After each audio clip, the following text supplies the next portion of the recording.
Hi friends, in this video I'm going to speak with you about a major change that was recently introduced to asylum eligibility. I don't speak often about asylum, but I thought, you know what, you guys want to know about this one, so stay tuned, you don't want to miss it.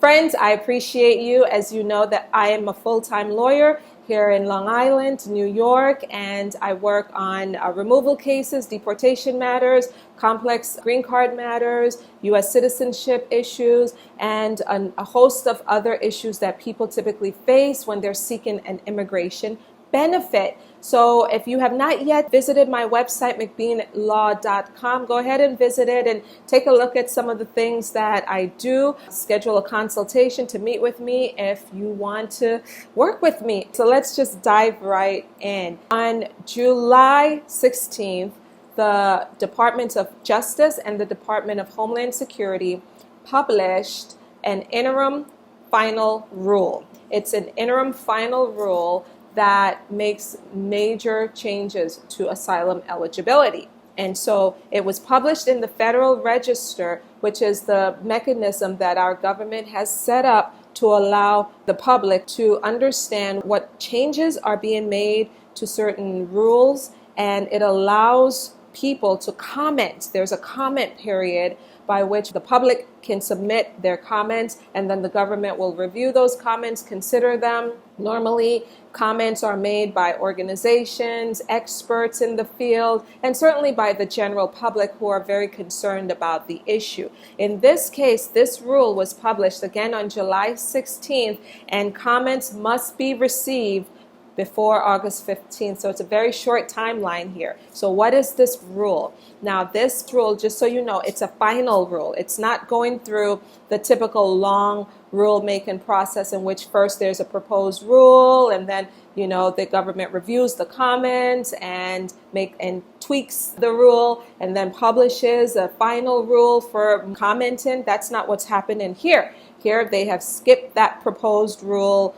process, and they have gone directly to the interim final rule. And under our law, they're able to do so in certain circumstances. So here's what the rule says. The rule says, or the change says, that folks who are coming in through our southern border, meaning the U.S. Mexico border, if they are attempting to come into the United States and they have passed through at least one other country before coming to the United States, they are ineligible to seek asylum in the United States if they had not first sought those benefits in another country, a country that they passed through.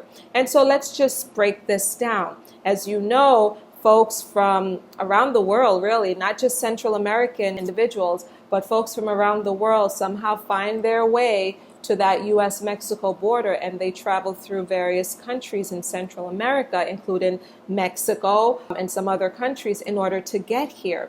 And so when they show up at the border and they are alleging that they are fleeing persecution or they have a fear of future persecution, they typically go through a credible fear interview, right? Meaning that the U.S. government agent sits down with them, interviews them to determine whether the past persecution, whether it's credible or not. And if it's credible, they will be allowed in to pursue their asylum claim here in the United States.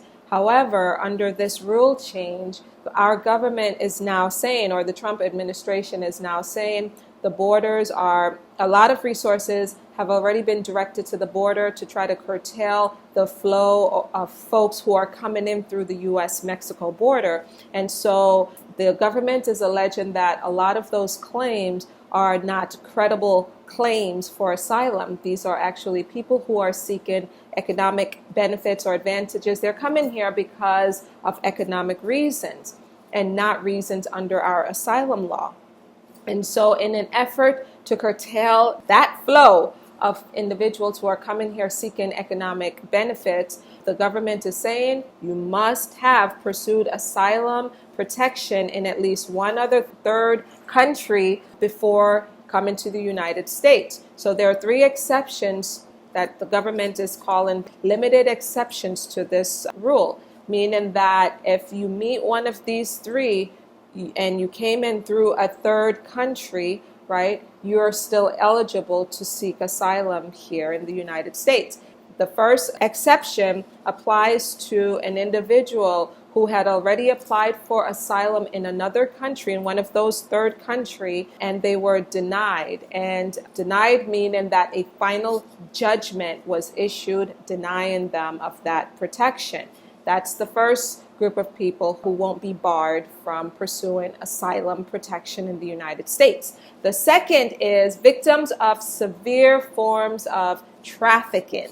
If you're a victim of human trafficking, then you will be allowed to pursue your asylum claim here in the United States. And then thirdly, if the person is coming through a country that was not part of the 1951 Convention relating to the status of refugees, or the 1967 Protocol, or the Convention Against Torture and Other Cruel, Inhumane, or Degrading Treatment or Punishment. These are international treaties and conventions. And so if a country is not a party to one of these, then the individual is allowed to pursue asylum here in the United States. So this is the rule, the interim final rule, and so it will bar quite a bit of people from pursuing asylum here in the United States. Friends, I hope you found this video helpful. Please share it. Please subscribe to McBean Immigration Law TV, and I'll see you in the next one.